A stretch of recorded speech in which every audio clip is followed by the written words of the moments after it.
Olá pessoal, tudo bem? Meu nome é Elias Jabur e vamos a mais um episódio de Meia Noite Pequim, bora lá?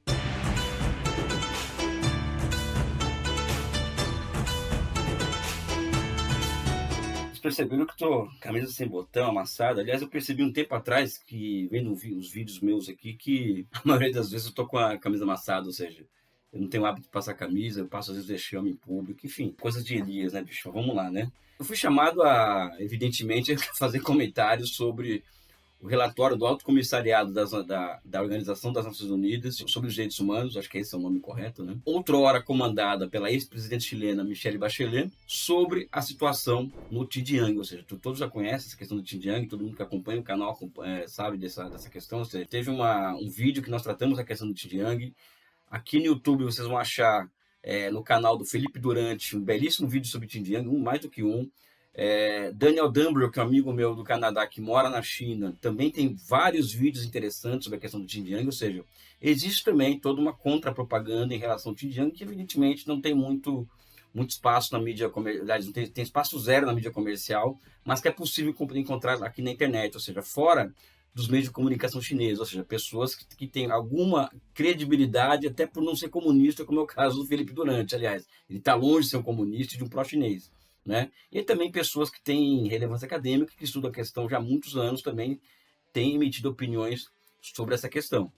A questão é a seguinte, a Michelle Bachelet fez uma visita ao Xinjiang em 2022, recentemente. Essa visita ela foi feita sob uma ampla pressão da chamada comunidade internacional, que isso né, nada mais do que uns 10 ou 12 países do chamado Ocidente.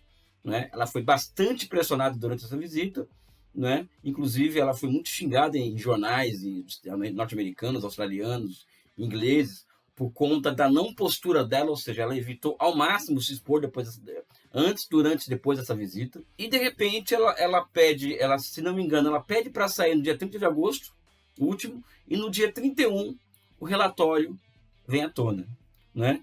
Ou seja, talvez o relatório que condena a China, que coloca a China, enfim, quebrando os direitos humanos, só não usa o termo genocídio, mas dá a entender que existe um genocídio, né? Então, o que acontece ali que eu acho que é estranho? Vamos começar aqui. Primeiro, ela se negou a assinar esse relatório, ou seja, certamente ela se demitiu, né?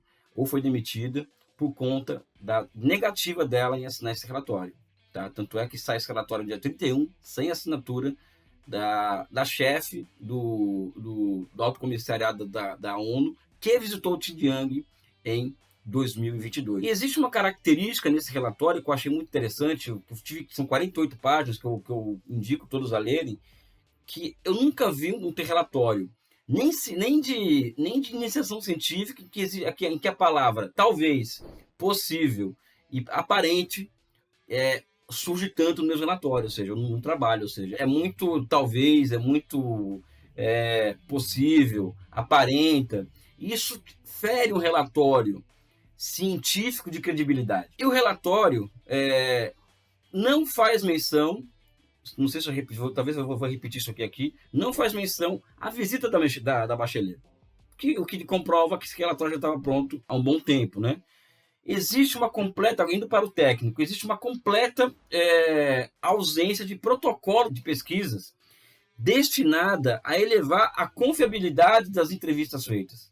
Foram feitas 40 entrevistas para esse relatório, né? Todas elas fora da região do Xinjiang e nenhuma entrevista é citada. Ou seja, a opinião de um entrevistado é citada. Nenhuma delas. Um outro ponto que é muito interessante, diversos diplomatas de países islâmicos, inclusive os mais radicais, assim, aqueles diplomatas dos países do Golfo Pérsico, por exemplo, têm emitido opiniões sistemáticas sobre a questão dos direitos humanos no Xinjiang, todas elas altamente positivas da China. Ou seja, esse relatório não cita as opiniões de diplomatas de países muçulmanos, ou seja, que estariam interessados na situação de seus companheiros muçulmanos do Xinjiang, né? Ou seja, estão preocupados, muito mais preocupados do que os Estados Unidos, que se a preocupação deles fosse com os muçulmanos, eles não teriam matado tantos no Iraque, ou no Afeganistão, ou agora no Iêmen, via uma guerra de procuração via Arábia Saudita. Do ponto de vista técnico, né, ou seja, de quem faz pesquisa, como eu sou um cara acostumado a fazer isso, vivo disso, inclusive, tem muito furo. Só o surgimento dessas palavras, desses termos talvez, possível, aparenta, não faz menção à própria visita, não cita os entrevistados, as entrevistas foram feitas fora do Xinjiang. Isso somente já dá um caldo para colocar em questão esse relatório. Mas o que é interessante nessa história toda, né? Existem duas instituições no relatório que são citados nominalmente. Um é a famosa ASP, né, que é um think tank australiano, que é o Instituto Australiano de Política Estratégica, né? Esse instituto recebeu 5 milhões de dólares dos Estados Unidos somente no ano de 2020. E também aquela famosa Fundação Memorial das Vítimas do Comunismo, que tem como curador o famoso Adrian Zenz. O Adrian Zenz foi a primeira pessoa, que nunca foi ao Xinjiang, inclusive, tá? Que produziu um relatório que foi amplamente aceita pela comunidade internacional, entre aspas, e na própria ONU, dizendo que no Xinjiang tem 1 milhão de prisioneiros em campos de concentração, com base em 8 entrevistas. E ele nunca visitou o Xinjiang, né? É sempre bom colocar isso. Ou seja, uma das fontes é uma agência, um think tank australiano que é financiado pelos Estados Unidos, e a outra é a Fundação Memorial das Vítimas do Comunismo, que é presidido por uma figura conhecidíssima de extrema-direita, né? Que nunca foi ao Xinjiang e que tem 2 papers publicados, sendo que um deles, no meio das ciências humanas, todos sabem que publicou, ou seja, um desses papers. Uma outra fonte são tweets de Nathan Rose, vamos dizer assim, né? Um agente da ASP. Né? Ou seja, o relatório cita, veja bem, pessoal, o relatório cita como fonte tweets dessa figura que é um agente, que é um técnico da ASP. O Daniel Dumbrell foi o primeiro a chamar a atenção para isso. Ou seja, pessoal, eu acredito e continuo a acreditar que a questão do Xinjiang talvez seja a grande mamadeira de piroca da geopolítica internacional no momento. Né? Eu conheço o Xinjiang, eu posso falar que é uma região que teve imensos progressos em todos os aspectos da vida social. Também posso dizer que o Xinjiang é uma região muito tensa, tá? Por conta do terrorismo islâmico que existe ali, é um fato concreto, e a China tem que enfrentar esse problema. Né? Ao invés de invadir países, ela prefere agir dentro do seu próprio território, e não dá para brincar com esse tipo de coisa. A penetração dessas correntes islâmicas ou arabistas, inclusive como fruto das relações da China com a Arábia Saudita e outros países, durante a guerra do Afeganistão, explica muito esse aumento dessas tendências de fanatismo religioso na China. Eles falam que lá tem campos de reeducação, que são os mesmos, semelhantes aos que tem na França, e ninguém fala que tem campo de concentração na França, né? Então, na China eles chamam campos de reeducação, que na verdade são campos de desradicalização, né? Onde as pessoas aprendem uma série de ofícios, né?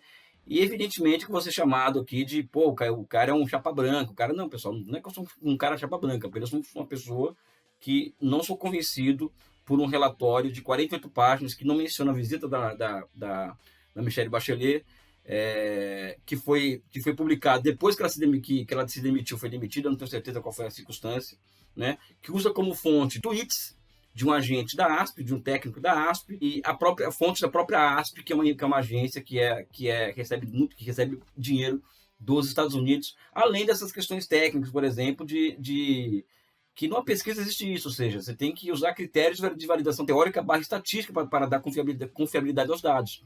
Isso são inexistentes nesse relatório. Então, eu acho que esse relatório é mais uma arma política dos Estados Unidos e do chamado Ocidente para desestabilizar a China no âmbito internacional, né? Eu convido vocês a lerem esse relatório, é fácil de encontrar no Google. Se eu colocar Google relatório Xinjiang e ONU, aparece o relatório para vocês lerem e tirem as suas próprias conclusões. Eu fico por aqui, nadando contra a maré, né? Ou seja, não é uma questão de defender a China, mas é uma questão de se defender as verdades historicamente colocadas, né? O Xinjiang é uma região muito problemática mesmo, por uma série de questões, inclusive terrorismo islâmico, ou seja, tinham milhares de cidadãos do Xinjiang, chineses, na Síria, por exemplo, e a China tem que lidar com isso, né? E como ela lida com isso, talvez é um fato de se investigar, a começar pelo fato de ser muito diferente dos Estados Unidos, que eles fazem guerras preventivas, ao contrário dos chineses, que apostam num tipo de abordagem que, pelo menos, é muito diferente daquela que os americanos o fazem. Eu vou ficar por aqui com minha camisa faltando botão aqui, né? E sem passar, mas é preto, dá para passar batido, né? Eu quero deixar um forte abraço e um beijo no coração de vocês.